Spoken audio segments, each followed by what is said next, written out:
Esteemed guests, ladies and gentlemen, good afternoon.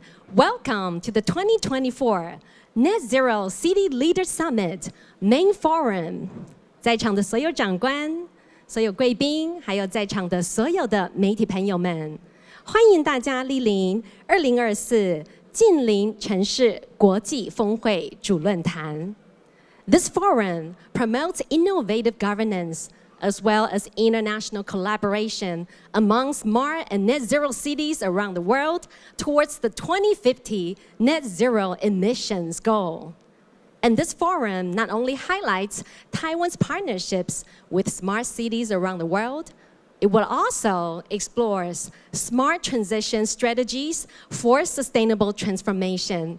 And ladies and gentlemen, to begin this afternoon's summit, I would like to begin by introducing the guests of honor in attendance today, and we would like to thank them for gracing us with their presence. 首先为您介绍莅临现场的嘉宾，我们请常名道的贵宾起身跟我们挥手致意。我们首先欢迎到的是行政院陈建仁院长 ，Premier of Taiwan， 欢迎院长，欢迎。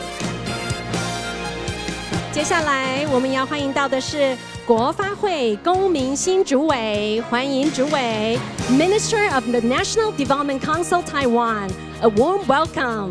接下来欢迎的是我们台北市电脑工会洪双浪理事长，欢迎理事长。Chairman of Taipei Computer Association, welcome. 台北市电脑工会童子贤荣誉理事长 ，Honorary Chairman of the Taipei Computer Association. 行政院发言人林子伦 ，Spokesperson of Executive Yuan Taiwan. 欢迎中央研究院廖俊智院长，欢迎院长 ，President Liao of Academia Sinica. 我们感谢以上贵宾的莅临指导。And to kickstart, we would like to invite Minister Kong Min-shin of the National Development Council to give us a welcome speech. 我们首先来邀请的是国家发展委员会龚明鑫主委致欢迎词。欢迎主委 ，Please help me welcome Minister Kong to the stage.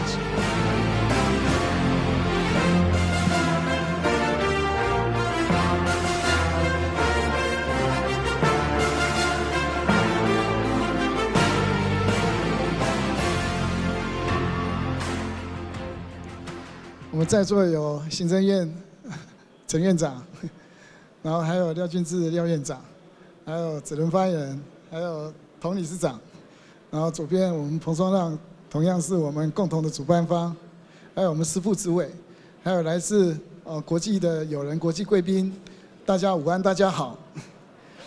那真的非常高兴，我要代表主办方来欢迎各位贵宾。来参加我们有关于近邻城市这个国际峰会。那我要感谢专程远道而来总共有46个国家跟地区，112个城市的海外贵宾的共襄盛举。那透过这个城市国际城市的经验的交流，来共同探讨如何实践全球近邻碳排这样的重要的议题。那我们都知道，在去年12月的时候，这个 COP 就是28的时候的会议呢，首次举办了地方气候行动高峰会，就是 COP 28 Local Climate and Action Summit。里面呢特别强调了城市它是对抗整个气候变迁的第一个防线，也凸显了这个整个地方跟城市在加速气候变迁行动里面呢，可以发挥出关键性的作用，也强调了迫切需要在实现永续发展目标的背景之下，采取更包容的方式来对抗这个气候变迁。那么可见的近邻城市在城市治理上的落实是越来越重要。那今天我们的近邻城市的国际峰会的论坛呢，也将延续这个 COP 这个28的讨论的热度进一步来就各个城市落实能源转型也好，或公正转型也好，或生活转型也好，来进行充分的讨论。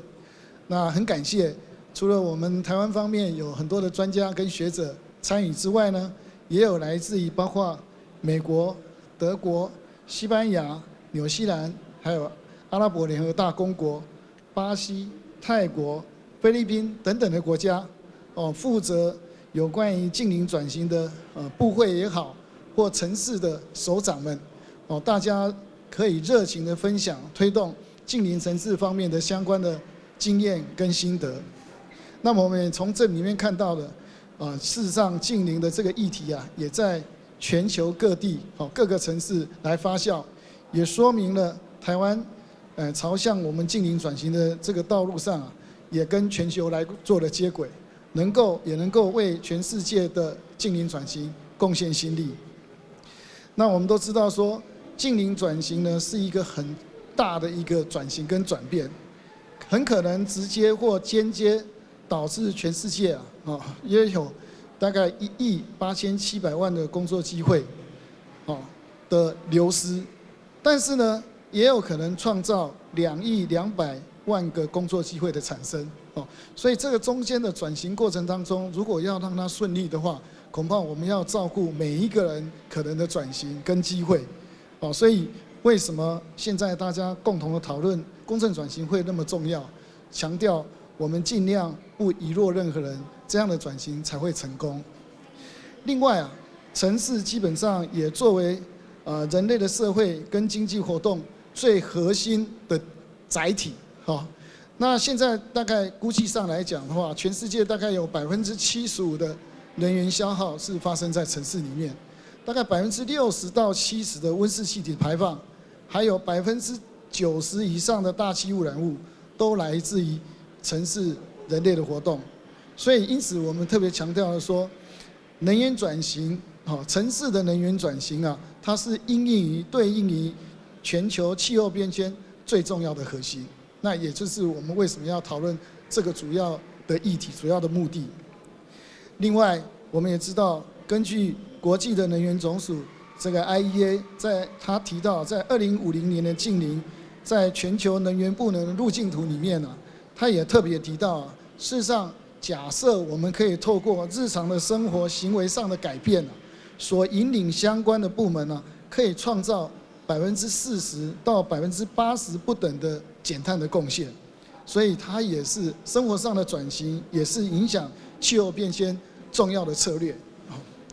那所以就是说，城市作为民众食衣住行等生活形态的场域对于引领民众进行净零生活形态的改变也扮演非常关键重要的角色。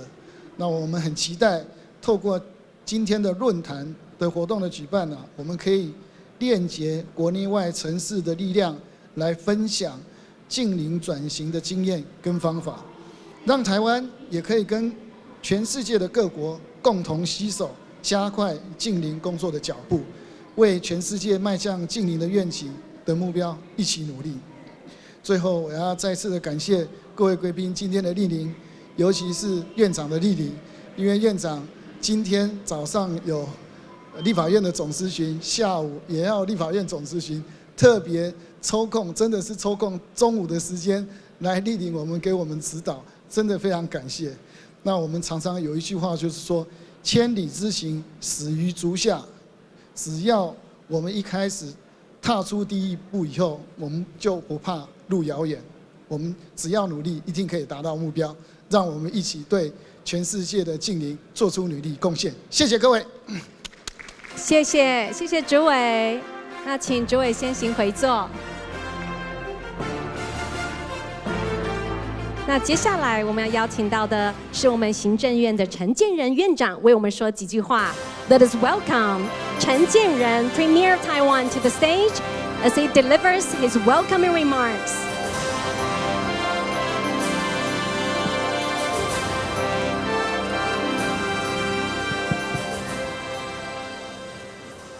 我们大家敬爱的国发会龚主委，我们中央研究院廖院长，我们台北市电脑工会的童荣誉理事长，还有我们行政院的林子龙发言人，我们台北市电脑工会的彭理事长，还有各国与会的贵宾，女士先生，各位媒体朋友，大家午安，大家好。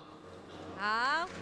今天很高兴来参加2024智慧城市暨近邻城市的这个展出。那这一个高峰会议呢，我相信相当的重要，很高兴能够跟大家齐聚一堂，来分享智慧城市跟近邻城市的成果。今天有超过46个国家、112个城市的贵宾来共襄盛举，共同为全球城市落实2050近邻的目标而努力。对于各位积极参加气候的行动，本人致上最高的敬意，欢迎你们。根据2023全球气候报告指出，去年是自1850年全球纪录以来最温暖的年份，比百年1901到2000年均温还要高出1.18度，是人类历史记录上最热的一年。现在全球气温升高已经十分接近巴黎协定所设定目标1.5度的门槛，代表全世界势必要尽速来采取更积极的减碳和调适的策略，才能守护地球永续的未来。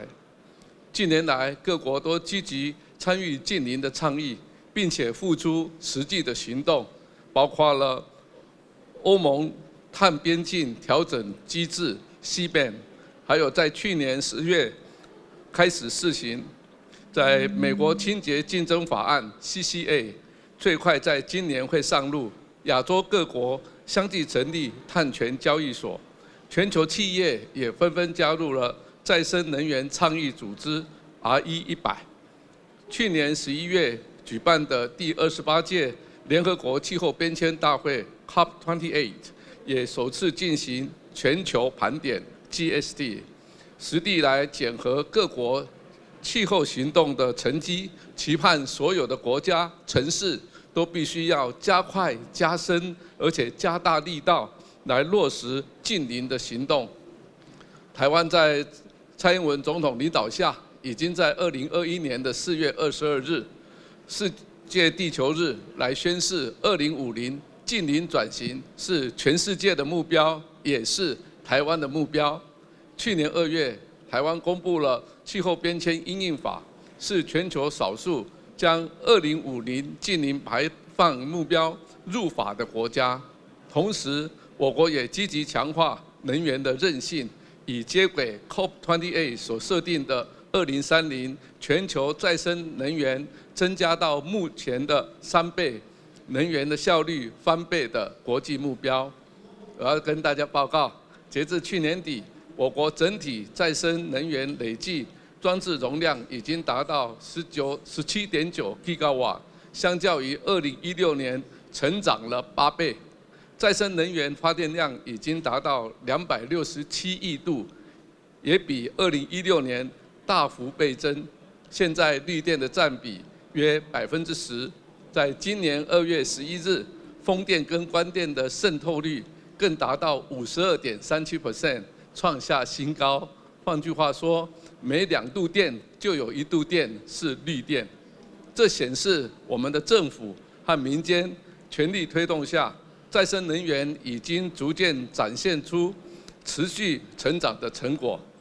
近邻排放是城市治理的重要课题，城市扮演着对气候变迁的前线角色，同时也是实现近邻排放的重要实践场所。国际能源总署 IEA 指出，透过数位化共享模式营运、城市绿色基础建设的设计，以及绿色运输、推广等等方式，都可以有效来减少高达60%的城市碳足迹。台湾在现有的基础下，正在积极推动第2次的能源转型，鼓励深度节能发展，同时推动绿色和数位的产业双轴转型，来形塑近邻永续绿生活。政府也会成为近邻转型最强有力的后盾，并确保在落实公进转型的道路上不遗落任何的人。我要再一次欢迎所有贵宾来到台湾，我们将与各国各城市共同携手合作，加快近邻工作的脚步，为全世界迈向净零的愿景目标一起来努力。抱歉，一起来努力。我在这里谨祝今天的活动能够顺利圆满成功，当然也祝福大家身心灵健康、平安喜乐、万事如意、家庭美满。谢谢。谢谢。我们现在请院长在台上先行留步，跟我们一起来参加今天的合影留念活动。我们现在有请以下贵宾一同上台参与合影留念。We now invite the following guests of honor to go on stage to join the group photo shooting. 我们热烈掌声欢迎国发会公民新主委，再次请主委上台，欢迎。台北市电脑工会彭双浪理事长，也请理事长上台。台北市电脑工会童子贤荣誉理事长，欢迎理事长。行政院发言人林子伦发言人。中央研究院廖俊智院长，国发会施克和副主委，也请副主委一同上台。We would also like to welcome Amani Kumar, Deputy Secretary General of ICLEI and Executive Director of ICLEI South Asia. Please also welcome Lyndon Morris, Leader and Senior Partner of Innovation Labs. Please also help me welcome Luis Neves, CEO of Global Enabling Sustainability Initiative. We'd also like to welcome Fashia David Dube, Principal Secretary, Ministry of Information and Communication Technology, Eswatini. Please also welcome Angeria T. Manchucho, Ministry of Human Resource, Culture, Tourism and Development, Palau. And lastly, Chula Sukmanop, Secretary General of Eastern Economic Corridor, Thailand. Ladies and gentlemen, let us put our hands together and give them a very warm welcome as they take the stage for today's group photo shooting. 那我们请各位贵宾望向前方 Smile, please direct your attention to our photographers positioned right in front of you. 那我们现在也请台上的贵宾右手比赞，让媒体再捕捉几个画面。Now please kindly show your enthusiasm by giving us a thumbs up for our photographers to take a few more photos to capture this moment. Smile. Say cheese. 我们再来一张。好，礼成，谢谢。感谢台上贵宾，请台上贵宾回座。我们现在先请媒体朋友们移动到近邻政策馆，稍后我们的陈院长跟贵宾将会移动到近邻政策馆参观。我们现在可以先请媒体朋友们先行移动到近邻政策馆。And with that, we conclude the group photo shooting. Esteemed guests, please return to your seats. 那我们现在也请我们工作人员引导现场贵宾。那么我们现在的行政院陈院长等贵宾将要移步到近邻政策馆来参观。让我们是不是以再次热烈的掌声来感谢院长今天专程前来？院长还有所有贵宾，谢谢。我们今天也有许多的论坛的讲者、主持人。专家学者、业界代表今天跟我们一同出席，共襄盛举。因为碍于议程的时间，没有办法一一的介绍，在此仅代表主办单位向在座的所有贵宾致上我们最诚挚的欢迎。接下来我们要进行的是我们今天的主题专题演讲。And now, moving on to the next item on the agenda.It is my distinct honor to introduce our first keynote speaker, Dr. James Liao, President of Academia Sinica. Dr. Liao will give a speech on science and technology approaches to achieving net zero emission in Taiwan. So, ladies and gentlemen, let us give a very warm welcome to Dr. Liao.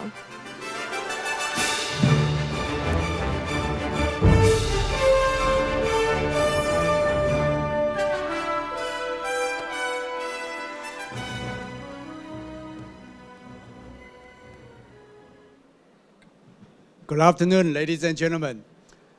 First, I'd like to welcome all our international friends and all those come from afar. I hope you have a chance to enjoy the beautiful city of Taipei as well as the rest of Taiwan during your visit to Taiwan. So today I'm going to use the next 15 minutes to talk a little bit about our view of how to achieve net zero emission, particularly in Taiwan. And this is a result of our study for more than 2 years. And we issue a report for policy recommendation focusing on science and technology solutions to achieve this net zero emission in Taiwan.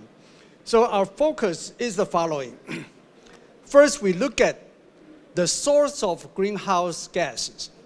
Okay, this is the pie chart of all the emission sectors in Taiwan. This is the data from 2019, when we produced more than 287 million tons of CO2 equivalent, okay, about 300 million tons. Where do this CO2 come from? So we look at this pie chart. All the green sectors are related to energy usage. So immediately we know that when we use energy, inevitably it produces CO2, regardless of a dark green or light green. You have electricity generation, you have a steam cogeneration, manufacturing, construction, or even transportation. All these are related to energy usage. Among all these energy usage sectors, the biggest one is electricity generation, which accounts for about 50% of our CO2 emission.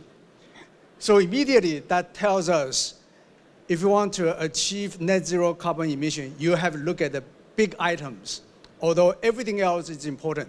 As we all know that the societal transition or the economic transition are very important. But at least we have to take care of the technology. We need to have a way to generate clean energy.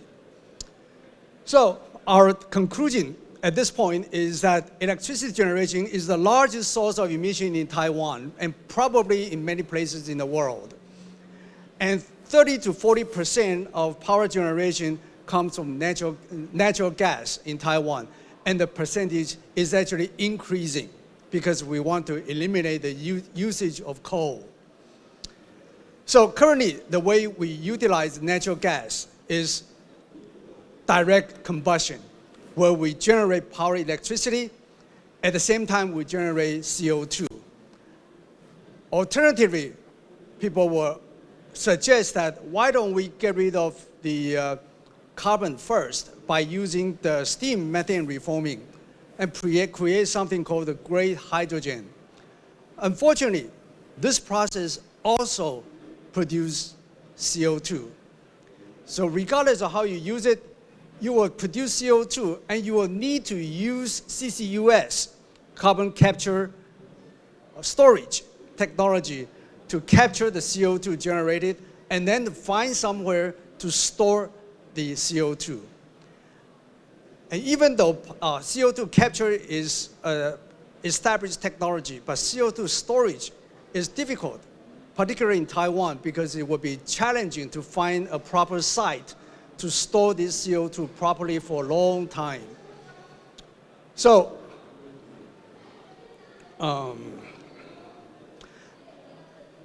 in this backdrop, we propose that we'll focus on the following 5 types of technologies that will help Taiwan to lead to a net zero emission economy. The first technology is what we call the methane pyrolysis to power. The second technology is geothermal energy. The third one is ocean current energy. The fourth one is high efficiency solar. And then the last one is dependent on bioenergy and biocarbon storage to take care of the rest of the carbon emission. So what is the methane pyrolysis? As some of you know that natural gas composed of primary methane, which has a component of carbon and a component of hydrogen. So typically, if we burn methane, burn natural gas, we will produce carbon dioxide because of the carbon component. Why don't we get rid of the carbon before we burn it? And this type of technology has been developed in the past decade or so, but we take the methane and you split it up, get the hydrogen out and carbon. And the carbon will exist in a solid form.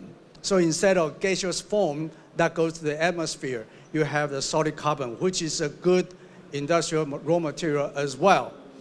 And it's much easier to store.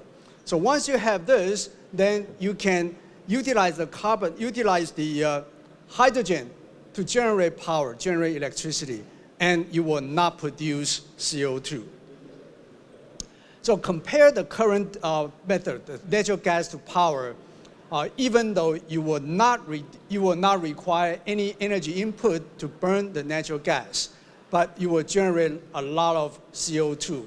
Okay, generate about 357 grams per kilowatt hour of electricity. So you will need to use CCUS, which is a major cost and a major problem in many countries, including Taiwan. Alternatively, if we use methane pyrolysis to generate power, we would need to invest energy, but not very much energy, 76 kilojoule. And you generate less electricity, but the advantage is that you do not generate CO2. Okay, so that is a major advantage. Comparing to alternative way to generate hydrogen, that is using electricity to hydrolyze, to electrolyze water. Water electrolysis requires a lot more energy, and methane pyrolysis requires only 1/7 of its energy. So in terms of energy, it's much more efficient. And there's no need for hydrogen storage and transportation. You generate the hydrogen right before you feed into the gas power generator. And this scheme can generate, if you invest in 1 kilowatt hour of clean energy, it can generate 3 kilowatt hour of clean energy. So you have a net gain of clean electricity of 2 kilowatt hour. Okay? So this is a positive scheme. Alternatively, if you use water electrolysis to generate power, you take 1 kilowatt hour to split water and get the hydrogen. At the end, you only regenerate 0.5 kilowatt hour at best. So you have a net loss of clean electricity. Whereas if you use methane pyrolysis, you have a net gain of clean electricity. So we have developed this type of technology using two processes. One is a catalyst-driven methane pyrolysis. The other one is plasma-driven pyrolysis. And we have worked with the Thai Power Company to demonstrate this technology in a small commercial unit, 65 kilowatt unit. It's relatively small, but it's successfully demonstrated its process. The next technology we propose is geothermal. As you know that there's something called Pacific Ring of Fire. So around the Pacific Ring, many places has a lot of geothermal energy, including our neighbors, Japan and Philippines. Unfortunately, in Taiwan, we have not explored this geothermal energy very much. Up until now, we have only 4 megawatt. And potential to develop geothermal is at least 100 times, if not 1,000 times or more. And we have started exploring geothermal energy, particularly the next generation geothermal energy, meaning is the deep well geothermal energy, is more than 3 kilometers deep. And we have spotted a few places that we have plenty of geothermal energy. One is in Yilan, in the eastern part of Taiwan. The other one is close to Taipei City, is in the mountain area. So those are the key areas. And we have developed technologies to explore this geothermal power. And this is the example of our technology output. We can identify the underground structure and heat source inside the domain. The next technology that we propose is the ocean current technology. This is called Kuroshio current. If you look at the Pacific Ocean, its circulation comes from the California, the Mexican side, and go to Taiwan. I cut across the Philippines, and then go north to Taiwan, to Taipei, to Japan. And this current is very fast. It's called Kuroshio current. Particularly in Taiwan, in the eastern part of Taiwan, the speed is particularly strong. It's about 1.5 to 2.5 times stronger than the speed in Philippines or in Japan. And it's very stable. Unlike in other places, it switches positions every 2-3 months. Okay, so in Taiwan, it's very stable. So we are developing this generator that can submerge under surface to generate power. Even though this is still in its infancy, we still require a lot of technological development to realize this. And the challenge is how to fix this turbine, anchor this turbine to the bottom of the sea. And particularly the eastern part of Taiwan is rather deep. So this is a engineering challenge that we have to overcome. And the power you generated, you can directly use a cable to transmit to the shore, to utilize that, or you can convert that to something else, for example, hydrogen energy, and then ship the hydrogen to application areas. And you can imagine utilizing this generator in an array style. Okay, we imagine that you can use 50 units. Each one is 1 megawatt, so each array is 50 megawatts. So using this technology, you can scale up the current energy. But as I said, this is still in its infancy. We still need to require a lot of technological and engineering development. The next one is solar panel. And solar panel is not a new story, but current efficiency is about 20% and maybe 22% at best. And we are proposing to develop a technology, commercial technology, to increase the efficiency to at least 30% or even 33%. To do that, if you can do that, you will reduce the land requirement to generate this solar power. And land is very precious, particularly in Taiwan and in many other countries as well. So the way to do that is to use a multi-junction solar cell. The bottom part is the typical silicon solar panel.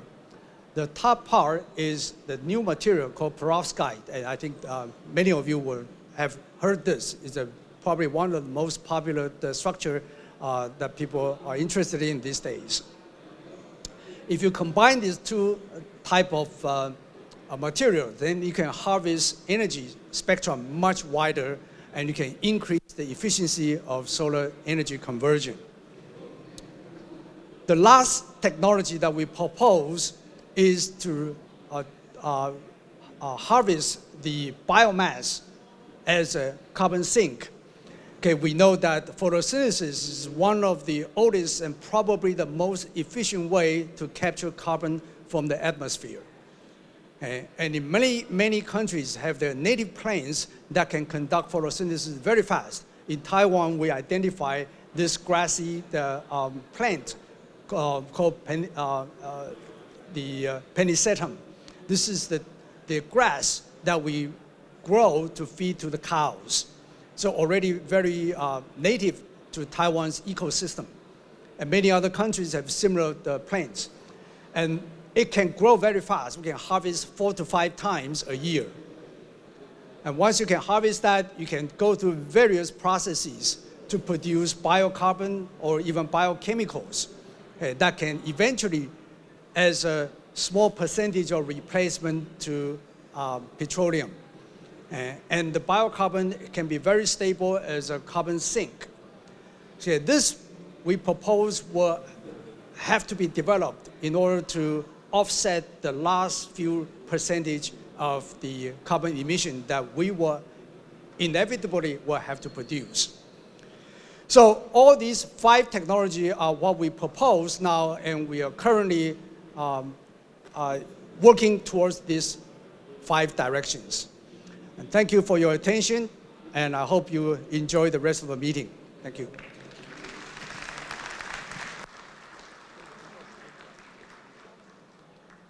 Thank you very much, Dr. Lau, for joining us this afternoon. Our next speaker is Linda Morris, leader and senior partner of Innovation Labs. So, ladies and gentlemen, please help me welcome Mr. Morris onto the stage.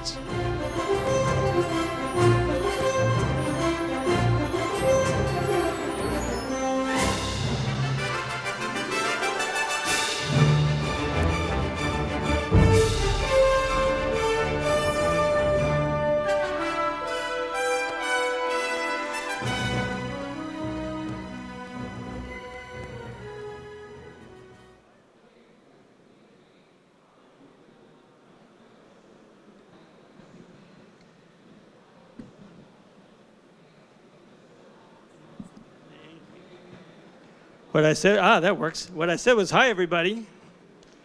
I especially want to say hi to the people in the back because you can barely see me. Yeah, thank you for waving. Since you can't see me, what you should know, you've seen pictures of Brad Pitt, right? He looks just like me. So that's all you need to know. That was a test to see if you guys could get a joke. I'm not sure if you got it or not. That's okay. I think I'm here, and by the way, thank you for inviting me. It's really a pleasure and an honor to join you. I'm here because I wrote this book called Net Zero City, which is sort of fitting to the occasion. And there you see the image which is on the cover. And of course, you're familiar with these stripes. They're called climate stripes. But did you notice what's wrong with these climate stripes? They're going from warmer to cooler because Farah, Naz, and myself are optimists. We believe that the net zero transition will happen, and it'll happen very fast. So rather than putting climate stripes saying the world is getting warmer on the cover of our book, we put saying we would be successful in making this transition. Now, I want to start by congratulating you. Please raise your hand if you're from a city or a city government. Yeah, many of you. So congratulations to all of you because you won. Cities have won the population derby. Everybody around the world wants to live in a city or move to a city just about. And so here's a graph that shows the historical trend. As you can see, the rural population is declining and the urban population is increasing. So those of you who work in cities, who are in city government or involved in the city in some way, you won, and that's wonderful, but how did you do it? Well, you did it because people moved to the cities to get jobs, and through those jobs they experience more social interactions, and so there are learning advantages, and this becomes a positive feedback spiral. So people want to move to the cities because of all of these advantages, and it's leading to tremendous population growth, as you know. So between now and about 2070, so over the next 50 years, roughly 3 billion more people will be moving to your cities than presently live there. So you've got a lot to prepare for, a lot of population growth. And as you know, there are some problems associated with this, and that's why there's a conference like this. One of the problems is it takes too much oil to run our cities. So here's a photograph. This is Chicago in the US, a Midwestern city. And the city cannot function without oil. It could never have come into existence, and it cannot function today. By 2050, perhaps it will, but we're not there yet. So oil, of course, is a big problem. In other parts of the world, we have a problem with not enough water. You can see these boats. They're not sailing very well on the sand. This is formerly called the Aral Sea. Now it's the Aral Lake because it shrunk so much. In other places, there's too much water. So climate change isn't just drying places, it's also making other places wetter. This is somewhere across the strait. Not a good situation for that homeowner, certainly. And of course, underlying all of this is too much CO2. So here's a graph that shows what we've done over the last 100 years. So this is an exponential curve, and we know that unless we stop that exponential growth, we're going to have serious problems. So that one house that's leaning over will be accompanied by many, many others. So we have the climate emergency. None of this is news. In fact, possibly nothing I'm going to share with you this afternoon is news. But it's interesting to put it all together and to try to tell a story about it. So you won, but now you have to transform. That's sort of the underlying message here. Cities won from a social, from an economic, from a cultural standpoint. But now you're going to have to go through a transformation. And we know that cities are leading this transformation globally. The difference between a city government and a national government in most places is that city governments actually have to deliver cities that work, whereas many national governments are focused strictly on ideological problems. And so they're very removed from problem solving. But you as urban managers and people who are working to make cities function, you're going to have to go through this transformation process. In fact, you're going to have to lead this transformation process. So the core of the book that Farah and I wrote was about how we could think about this transformation in a systematic way. So you can think about all the possible actions that you might want to take. You'll visit the booths in the trade show and the other booths downstairs, and there are dozens or hundreds or thousands of possible actions that you can take. But how can you organize your thinking and how can you organize your strategy so that you know that you're doing the right thing?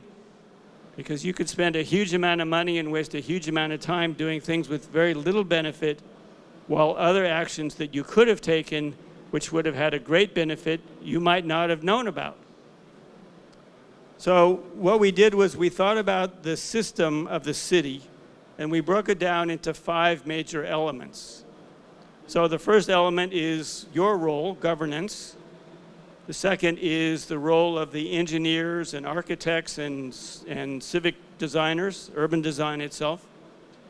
The third is the engineering of the infrastructure of the city, so how the city functions, how it moves, transportation, water, waste, etc. The fourth is why we live in cities, the economics of the city. Of course, what we're proposing to do, whatever we propose to do, has to make economic sense. And lastly, the value that we get from cities, the cultural and social aspects. So these are 5 very, very different categories of thinking. And by breaking them apart, by organizing ourselves this way, we begin to be able to think systematically about this transformation process that we need to undertake. So, the city as one system, but it's not just 5 boxes laid sideways next to each other. We actually want to visualize it in a more compelling way.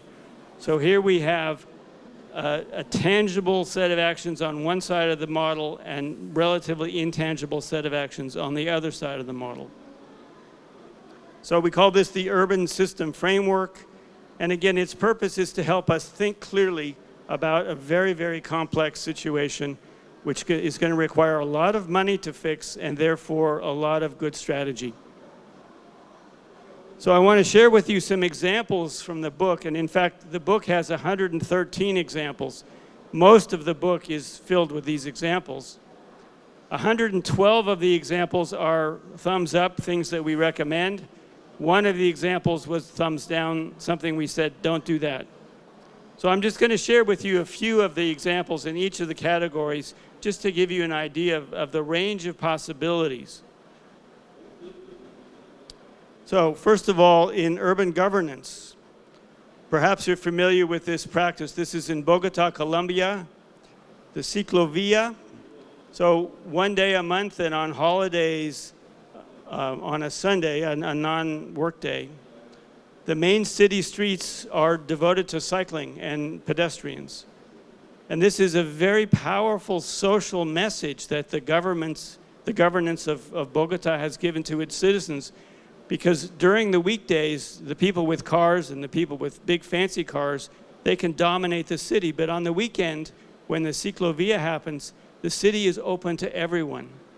So it's an opportunity for people to meet each other. It's an opportunity for people to do something healthy for themselves. It obviously helps to clean the air. And it sets a tone about the city belongs not just to the wealthy, but the city belongs to all of us. And two of the speakers before me have talked about the just transition. And this is another aspect of justice, that everyone has access to the city. And in fact, the mayor of Bogota, who put this practice into place, was very concerned about social justice in Bogota and made many other innovations as well that were along this line that improved the city, not just for the wealthy, but for everyone. So what about urban design and master planning? What can we example there? So here are three different examples. The one on the left is a hotel. It's a net zero hotel. It's in Vienna, Austria. You can tell it's quite green and lovely. The one in the middle is in Dubai. It's a World Trade Center building, and it's very, very energy efficient. And the architects who designed and built it, Hopkins Architects out of the UK, they wanted to build a building which would function very well in the very hot desert climate of Dubai, but which would be very energy efficient. And they succeeded in doing that. So there's about a dozen design innovations embedded in that building, very much worth looking into. And the one on the far right, that's in Arizona. That's obviously not a building. That's a saguaro cactus, so the giant cactuses that you don't want to run into because of the spines on them. And the saguaro cactus is an example of nature's urban design, nature's engineering. So you notice the ribbed structure of the cactus. Well, the ribs perform a very important ecological function to help keep the saguaro cool, because the ridges are shading. So the ridges create shade so that the entire structure of the saguaro is not in the hot desert sun. And those of you who have been to Arizona in the summertime know that the hot sun can be well over 40 degrees Fahrenheit, well over 125 degrees, 40 degrees Celsius, well over 125 degrees Fahrenheit. So this is a survival strategy. Now, the source of that particular bit of information is a field of engineering called biomimicry. It's using nature's engineering solutions to solve human problems. So biomimicry is a very good resource for all of those of us who are interested in finding how nature has solved engineering problems that now humanity is interested in. So our third category, urban infrastructure. The example I've taken here is a don't do it example. This is my local dump. We produce a tremendous amount of waste, some of which rots, some of which is plastic and will never rot. And of course, we're learning that we can't do that anymore. We have to completely change our energy practices as well as our waste practices. On the do this side of the equation, we have this beautiful building also in the UAE. It's the headquarters of a company called Beya. It was designed by Zaha Hadid, the famous Iranian architect who died recently, unfortunately. And the reason that I'm showing it to you is not only because it's beautiful and it's in the desert, but it's a very, very energy efficient building. So my co-author, Farah Naz, is an energy engineer.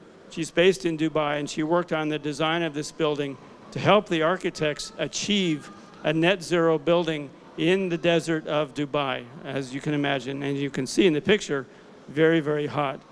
So not only is it a gorgeous building, but it's a tremendously efficient building. And the last example of infrastructure is the energy auditing that is going on. And the particular example here is Canada. So the Canadian group, CESAR, has done an analysis showing where energy in Canada is coming from and where it's going. Very similar to what Dr. Liao just showed us a few minutes ago. This is critical because in order to get to net zero, we have to know what we're doing from an engineering standpoint. So doing an audit like this is essential. And I'll come back to this topic in a few more minutes because I want to say something else about it as well. So what about urban economics? Well, here's a very interesting example. So you probably know that the state of Florida is one of America's lowest lying states. Perhaps you even know that the city of Miami floods almost once a month when the tide is very high, and that Florida is subject to very, very damaging hurricanes on a regular basis. And so here's a bank which is based in Florida, which is creating finance to enable the net zero transition, to facilitate the transition. So this is the homepage from their website, and I put it here because I really appreciate the comment that they put on there. The status quo of inaction is no longer an option. So here's a group of bankers who said, well, you know, we know that net zero is an engineering problem, it's an architecture problem, it's a governance problem, but we as bankers can also contribute solutions.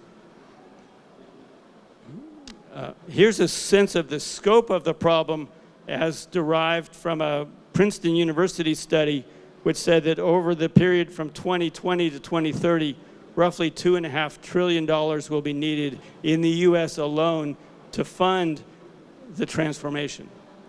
So we're talking about a huge amount of money. And again, these investments have to be very carefully thought about and managed because we have to achieve the return that we need. And the last category, urban culture and society. So I've taken an example that you're probably familiar with from Paris. So this is called Paris Plage, or Paris the Beaches. So along the roadway that runs along the Seine River during the summertime, they stop the cars and they put sand. So Paris now has a beach. And as you know, it's very far inland, so it's not near the ocean at all. And when this first started, the car drivers were furious because this is one of the main ways to get in and out of Paris from the southwest. But the mayor of Paris said, yes, we're going to do this because it's good for the culture of the city. It's good for our society. It's good for the spirit of our city. So here we have an example of a net zero action which also provides a cultural benefit. So again, 5 categories of thinking, 5 different types of solutions, all the way from cultural change to engineering change. Right? So very wide range of possibilities are available to you as city leaders as you think about what you're going to do in your city. So how are you going to decide? How are you going to decide where to make your investments? Well, you can decide by letting the people who have the most money make the decisions, but that does not necessarily lead to the best action or to a just transition. So what we need is the data. We've got to have the data, and I showed you the CESAR data of Canada's energy inputs and outputs. Professor Liao just showed you a little bit about the situation here in Taiwan. But the full scope of the data that you require is, frankly, enormous. Because this is the data that you need to solve the problem. You need data from all of these sectors, from the government, from the private sector, from the consumer sector, from science. You need trend data.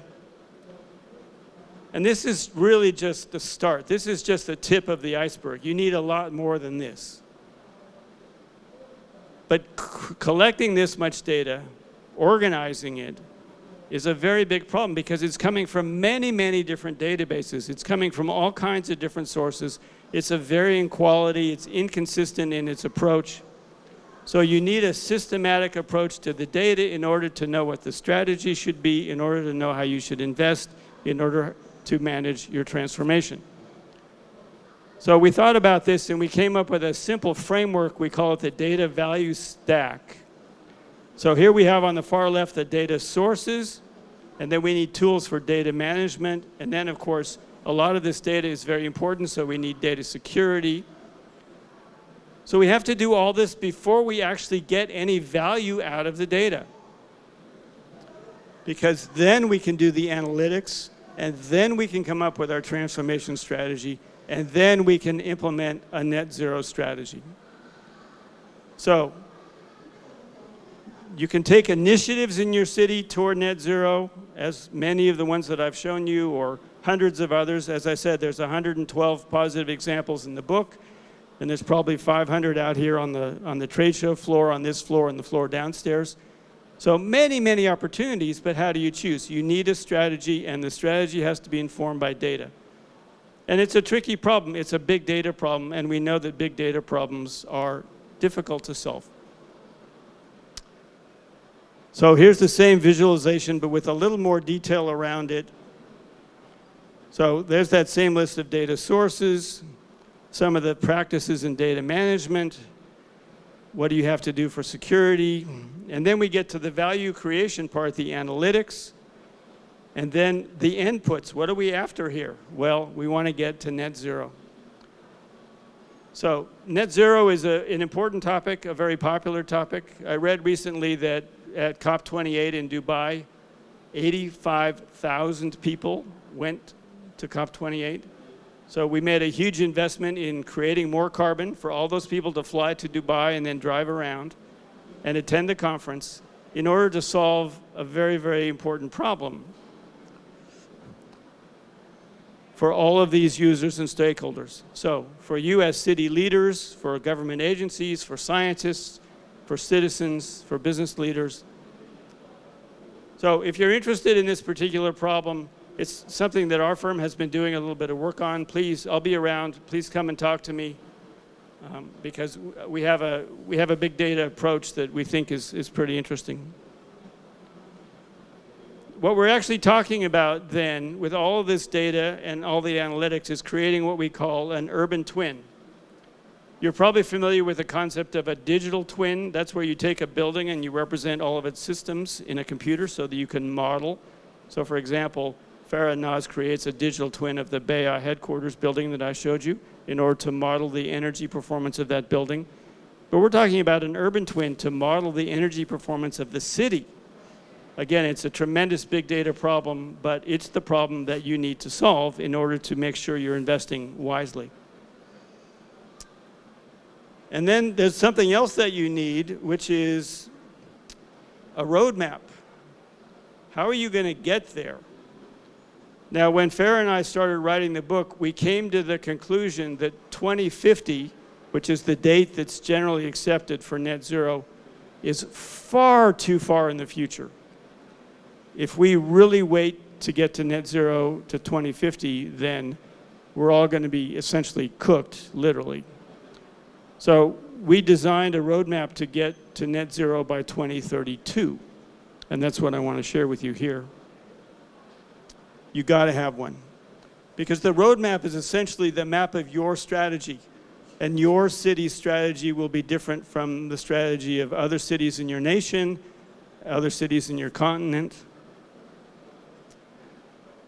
And we designed the roadmap around the same framework. So these are the same 4-5 boxes that you saw, but now they're shown as arrows going across because, of course, a roadmap is directional. So we're creating a timeline. And we said the roadmap, whoop, go back too fast. There we go. The roadmap is going to take place in 4 stages. So Farah, my co-author, is an engineer. And so she wanted something that was precise the way an engineer would like to think about this. And she said, well, we need phase 1 to assess. We need to learn. We need to plan. We need to gather and model all this data. Then we need to start taking action. But we need to do action in a sensible way by testing and prototyping and experimenting. And then the experiments that really work will accelerate those in order to achieve our goal. So 4 phases. Now I'll show you what the map looks like. Of course, you can't read it from where you are. I understand that, but you can see there's a lot of detail here. Now, this is not the roadmap for your city. This is a generic roadmap. We suggest that you need a roadmap like this, but one specific to the situation where you are. The roadmap is actually quite large. I'm going to hold it up and show it to you here.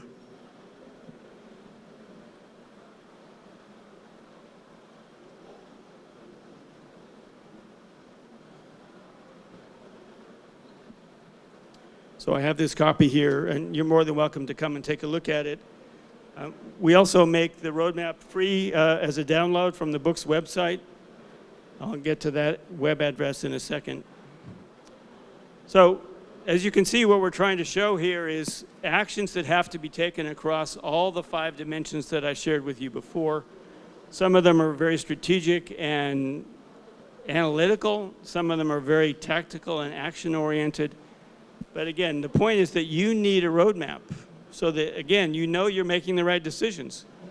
If the US, for example, is going to spend $2.5 trillion over the next 10 years achieving some of its net zero objectives, wouldn't it be nice if we had a roadmap that said how we were going to spend that $2.5 trillion and what we expected to get out of it? Because, you know, it's government money, and it's so easy to waste government money. We hear that all the time, and it's unfortunately true. So, roadmap is a simple thing to think about, not so simple to do, but very much worth the effort. Something that anybody who's strategically minded would think is a good idea. And the last thing I want to talk about on this journey, on this transformation journey, is leadership, which means you. You are the leaders of your cities, and you're going to have to lead this process. So, again, the 5 elements that I've talked about: governance, urban design, infrastructure, the economy, culture, and society. But this is a unique leadership opportunity, and we cannot underestimate the significance of this moment in time historically, because we are attempting now to do something as a society globally, as a civilization. You know, all of you come from different cities around the world. There are, I think, what did he say, 100 or 200 different cities are represented here, many, many different countries. So what we're doing is something which has never been done before. This is a designed transformation, and it's the fastest designed transformation in human history. That's what the net zero transformation is all about. So each of us has an opportunity, but also a responsibility, because, you know, carbon dioxide does not respect national borders.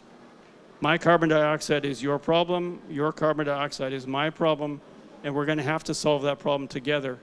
And humanity has never, ever had to address a problem of this type, of this scope. And that's why your leadership is absolutely essential, because we're going to have to do things we've never done before. And that's what leaders are all about. That's what you're all about as a leader. So, here's a summary of what I've just shared with you. You're going to have to transform, or we all die. In order to do that, you have to understand your system as a system. So system thinking and the 5 boxes that I talked about is just a way to model that. You're going to have to gather the data, come up with the analytics, come up with the strategies, design the roadmap, and provide the leadership. And you should have all that done by about 5 o'clock tonight in time for dinner. So, thank you for laughing. Someone laughed. Good, yes. So, the website, the book has a website. This is it. On the website, as I said, you can download the roadmap. Some other materials on the website as well are available. There's a QR code for the website and a QR code for my LinkedIn.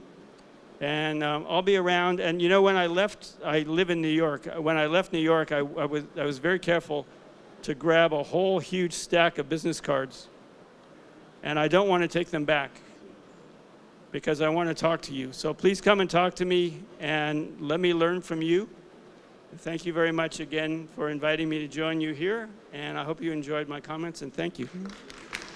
Thank you very much, Mr. Morris, for your most insightful presentation on the journey and the unlimited possibilities of net zero cities in the future. And now, please return to your seats.